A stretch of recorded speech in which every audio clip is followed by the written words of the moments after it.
47 Eyewitness News with Ken Malloy, Lindsay Pena, and your pinpoint forecast. CBS 47 Eyewitness News at 11 in high definition. 1 week from today, California voters will decide if they want to legalize recreational marijuana here in California.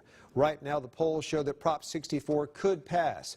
Now, last night we started a 5-part Eyewitness News investigation into what could happen here in the Central Valley if Prop 64 becomes law.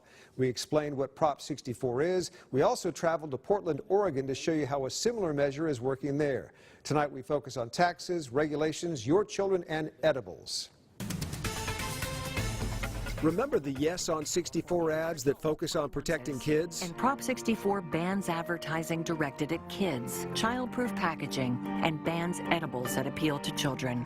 The emphasis is high because so is the risk. Consider the following. Marijuana-related emergency room visits have jumped almost 2,000% in the last 4 years in Central Oregon. Most patients are adults, but some are children. It's a similar story in Colorado. More children are ending up in the hospital for accidental exposure to edibles laced with marijuana. The trend is up 5-fold from 2009 to 2015. Symptoms include dizziness, vomiting, and in some cases, seizures. The edibles look good, they are appealing to them, and the children are going to know that. Dr. Michael Alshouse at Valley Children's Hospital is watching the trends in Colorado and Oregon. And they're made tasty and seductive to them. And he's worried. Are you afraid of a tidal wave of new patients coming in if Prop 64 passes? Well, I think that's going to happen. In fact, it already is, even without Prop 64. Last August in San Francisco, a dozen children got sick at a party from eating marijuana-laced candy. So what is Oregon doing to protect children? Quite a lot, really. And have you been in with us before? Yeah. We traveled to Oregon to see firsthand for ourselves. It begins with strict security. You're buzzed in and out of these licensed businesses like Oregon Grown in Portland. Similar security measures would be in place in California. I also have the wild guns. Those are great. I'll get 2 of those. Edibles, already popular with medical marijuana patients, are becoming more popular with recreational users as well. Do you see a day when the edibles are more popular than the weed that people smoke? Yes. Per Oregon law, edibles must have these warning labels. That is going to be the universal symbol. It lets everybody know if this product contains cannabis. And what does something like this cost? $4. So who's keeping track of all this? The edibles, the plants, the wholesalers, and the distributors. You've got to have a well-regulated market. Under Measure 91, the Oregon Liquor Control Commission is in charge of enforcement. They track everything from seed to sale. You want to make sure that it doesn't get into cartels, crime, and kids, essentially.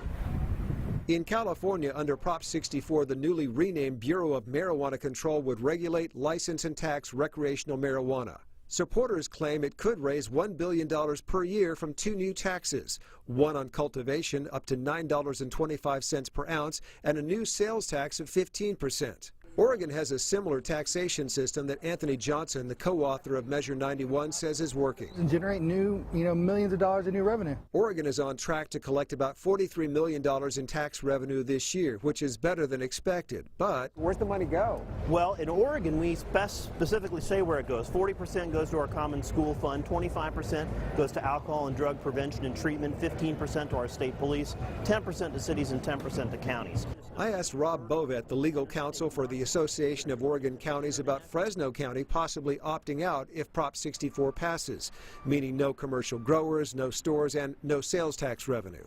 Why would it be a bad idea for Fresno County? I'm not sure it would be. In California, as in Oregon, counties can opt out of the law. Marijuana would still be legal statewide, but counties could say no to farms, shops, and distribution centers. For regulators, it's weird. And so we're in this never land. We have counties that want to opt in, counties that want to opt out, and it's my job to protect both. Enforcement, taxation, and regulation would get complicated if Fresno or other Valley counties decided to opt out, just like many counties in Oregon did. It's this weird, strange universe we're in. So how would California spend its marijuana tax money? The newly formed California Marijuana Tax Fund would oversee the projected annual $1 billion in tax revenue. 20% would go toward reducing environmental issues tied to marijuana, another 20% to reduce problems from driving under the influence of marijuana, and 60% would go toward youth programs, including drug education for students. Dr. Kevin Sabet says the so-called tax benefits from recreational marijuana is comparatively small. In Colorado and Washington, they're not making a lot of money on this. It's pennies. He likens Prop 64 to Prop 37. In 1984, the California state lottery measure, voters were told our kids win too. Has the California lottery saved education? That's what the promise was. The California lottery generates about $1 billion per year for education, which is only about 1% of all public education needs in California, modest at best. And the projected $1 billion from Prop 64 is smaller still, making up only 0.59% of the state's $167 billion budget.